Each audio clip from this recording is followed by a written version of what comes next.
Welcome back to day 2 of the 28 days of self-love. Yesterday, we discussed redefining self-love so that we have a clear image of what self-love is so that we can work towards embracing it. Essentially, how it changes through the different stages of your life and that it doesn't look the same for every single person, and it doesn't look the same for you at every single moment of your life.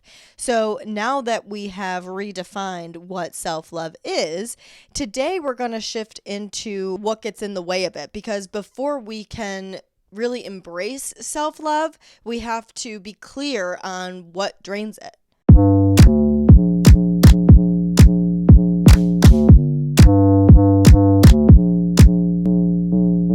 For a long time, I allowed certain behaviors from people. I allowed myself to be in certain environments. I allowed certain habits that I was following through with consistently to just be a part of my life. I just thought that that's the way things were, that it was almost this lack of control. That's just how they act. It's just that they are how they are, or this situation just is what it is, or I have to continue with this habit even though it drains me and makes me feel bad because that's what I've been told is the only way that's going to lead me to success.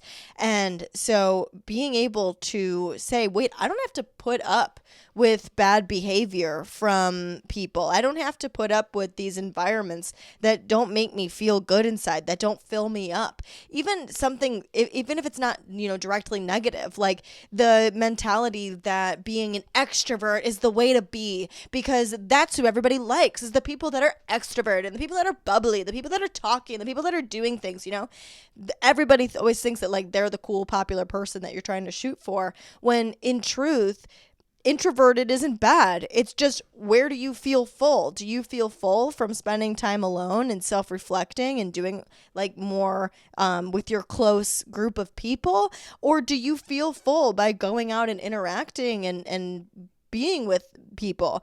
What fills you up? There's no right or wrong answer. And for me, it's being more introverted. And so I had to move away from this identification that I had given myself for my whole life and start to say it's okay. I am introverted. I do feel full. And then I can make decisions that correlate to my self-love more because I know that I feel full when I'm in situations that aren't so extroverted friendly. You know what I mean? I don't feel full having to make small talk and do all of these things. So in whatever example that is for you, maybe if you're in a relationship with somebody that doesn't treat you very nicely, but you think, you're going to fix them. You think, I have to make this work. It's almost something that you're trying to win at. It's not even about the relationship and complacency anymore. It's just you trying to succeed and make them love you. Or maybe it is this, it's the easiness of the relationship. It's what you've always done. You've always put up with this behavior. You can't say no now because you've said yes to it so many times that you are in these environments that are not good for your well-being. So those 3 things that I have identified are the silent self-love killers: people, environment, and your habits. A good example of habits that drain your self-love, one being self-talk. The way you talk to yourself is a habit. That is something that you can change. And just as easily as you can talk poorly to yourself, you can talk nicely to yourself. You just have to catch it and course correct that mentality and try to talk to yourself a little bit more realistically. Here on the podcast, I don't love to talk about negative versus positive because I don't think that's, it leans into toxic positivity, and when shit's going bad, you can't just be but it'll be all right. That doesn't work. But saying, okay, but maybe the worst case scenario isn't going to play out. What if this happens instead, is a better way to talk to yourself than just berating yourself inside of your mind and reminding yourself to talk to yourself like someone you love. You wouldn't talk to your friend the way that you're talking to you. So why do you talk to you that way? huge one that I super fall victim to is overcommitting and burnout. That you think that you're doing this stuff, you're working hard, you're doing all of this so that you can have the end result, the final outcome, and you've got to be disciplined and you have to always be motivated and all these things. So you're pushing yourself and pushing yourself and pushing yourself and never allowing rest. That's not taking care of yourself, and it's a bad habit. We talked about this one yesterday, the constant comparison, horrible habit. I have told myself that I'm not allowed to compare myself to stuff that I've seen on the internet. In other words, when I hear myself ruminating about things that I wish my life looked like, and I got that idea from the internet, I've told myself I'm not allowed to think about that anymore. So building the habit of focusing on where you're at, what stage you're at, being in competition with yourself and thinking about what you need is a better habit to develop than beating yourself up because your life doesn't look like somebody else's. And then another bad habit is the validation seeking, trying so hard to be validated by other people or through actions so that you can feel that you're good enough. It's the habit of self-validation that you need to learn, looking at the areas and being aware of the areas where you start to feel yourself flailing and seeking that external validation and talking to yourself about it. How do you feel about it? Do you believe in what you said? Do you believe in what you do? Do you think that this is a good idea? And remembering to ask yourself those questions so that you can say, yeah, I do, and I'm okay with that answer, and I can move forward. The second silent self-love killer is people. I'm sure you're not shocked by this one.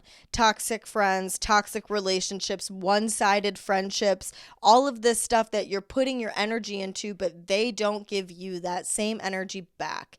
Absolutely not. That stuff has to be cut off because nothing will make you feel like you're not worthy of love more than a relationship like that.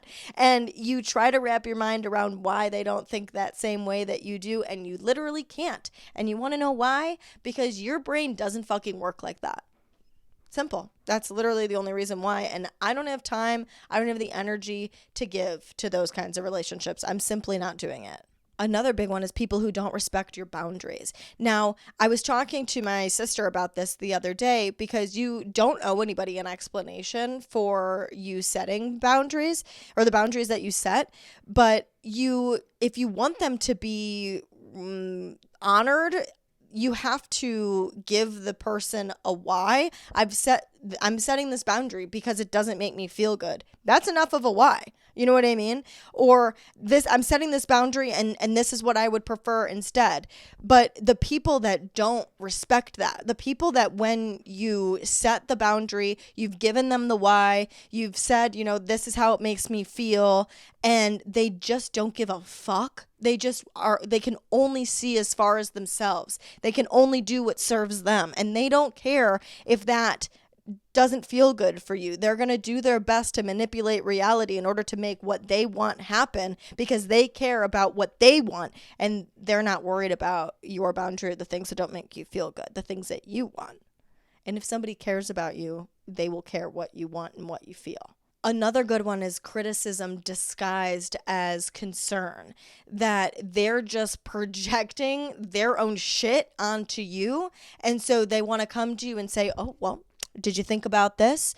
Well, you want to make sure that they don't do X, Y, and Z. I think that you might really have this opinion on this subject, but it's all of their own stuff. And you just think, you're making me feel icky. It's just like plain and simple, like all of the things that just don't make you feel full and feel good inside. If you have that experience with somebody, it's not you, it's them. Okay. It's them. Like, they shouldn't be making you feel that way, and if they do, maybe they wouldn't make another person feel that way, but they make you feel that way. So it's going to make it a lot harder to love yourself if you're surrounding yourself with people that have these ways of going about things. And then some environments that chip away at your self-love. A good example would be not being valued at your workplace. You are never told good job. You're overworked, that you feel taken advantage of. They only want to point out the things that you do wrong, or you're only in trouble when you do something wrong and are not praised or told, you're doing something right ever. All of those examples, it drains you. It makes you feel like you lack worth, like you have constant stress, you are lacking recognition. There's just like petty drama happening. It's not an environment that is going to be easy for self-love to flourish. I think this is the one that I see the most often: unhealthy home environments. If you are in a space that does not feel peaceful, it is going to be a hell of a lot harder to love yourself. Your home should be your sanctuary. And if you are living with a person, or wait, let me get there. If you're living with a person that drives you nuts, you're fighting, they don't contribute to the household, it's just not a good, peaceful space for you to be in, that's not good. That goes back up to the relationship aspect that we were talking about, people. But also these environments can look like, super messy. You can't find anything. Essentially, at the end of the day, does your home bring you peace? And if the answer is hesitancy or no, it's not a good space for self-love to flourish again. Another really bad environment is the social circles that feel performative, that you have to show up as this specific version in order to be accepted by the friend group. Like you have to be perfect, or you have to be funny, or you have to be loud, or you have to do drugs, or you have to drink, or you have to, do whatever. Like anything that you feel that you are performing, that you're not truly showing up authentically yourself, or that you wouldn't be accepted in the social circle if you did show up authentically as yourself. The most difficult piece of knowing the self-love drainers is they are some of the most difficult to overcome and get rid of and remove from your life. Let me tell you, it takes time, and you are not going to make the change until you are ready to make the change. A lot of self-improvement people will tell you to just take action and do it, and I just want to validate you that that's not always realistic to do right away, and to try to trust yourself by looking at past life experiences that you knew when change was necessary and you made that change. Maybe that change was a long time coming. Maybe you have changes that you wish that you had made sooner, but you have to love yourself enough to know that it's not going to happen all at once. When it's the same, when you think of it for positive events, sometimes that makes it a little bit easier. Like when you start dating somebody, you just start dating them. When you're ready to break up with that person, maybe it takes a little while, but you do finally just end that relationship. There are things that it will take you a little while to get there. There's things that are probably terrifying to think about shifting in order to clear out your self-love drains, but trust yourself that with this in mind, you'll be able to do it. And this is the biggest point, is the power of awareness. Noticing the patterns is going to be huge in starting to make a change. The first thing is recognizing the signs. When you're around these habits, people, environment, do you feel drained? Do you feel stressed? Do you feel that you're questioning yourself for how you're showing up? Do you feel like you're on defense? Do you feel like you're uncomfortable? Do you feel any of these, negative, icky feelings? More likely than not, that person, environment, or habit is a self-love drain. Your mind and your body will always send you the signals, so listen to them. Then once you start to become aware is when you can start working towards breaking the cycle. Again, it's not going to happen all at once. Do not listen to this episode and think, oh my God, I am so stressed now because what am I supposed to do about X, Y, and Z situation? You know it. You've got it. Sit with it.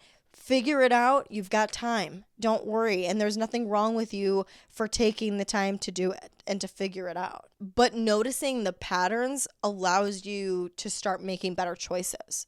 Okay, today's daily self-love challenge, we are going to take a self-love audit. Take a note of one habit, one person, or one environment that makes you feel less than. Ask yourself why it drains you and if it is something that you can change, limit, or set a boundary around. Again, no pressure to change anything today. It's just an act of paying attention. Today's journaling prompt is pretty similar, as I'm sure you can imagine. What is one habit, relationship, or environment that drains your self-love? How does it make you feel? And what small step can you take to limit its impact?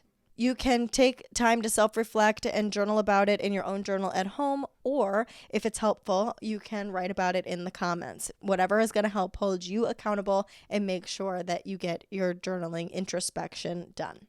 You cannot fully embrace self-love without being aware of what is working against it. The more aware you become, the easier it is to protect your peace. Tomorrow, we're talking about unlearning perfectionism, how striving for perfection blocks self-acceptance. Make sure to share what you learned in your journaling reflection and your self-love audit with me on Instagram at Wellish Podcast, and use the hashtag 28 days of self-love. And of course, if you haven't already, make sure to subscribe so that you do not miss any one episode of the 28 days of self-love. So at the end of the month, you feel fully capable of self-love. Thank you guys so much for being here. I will talk to you tomorrow.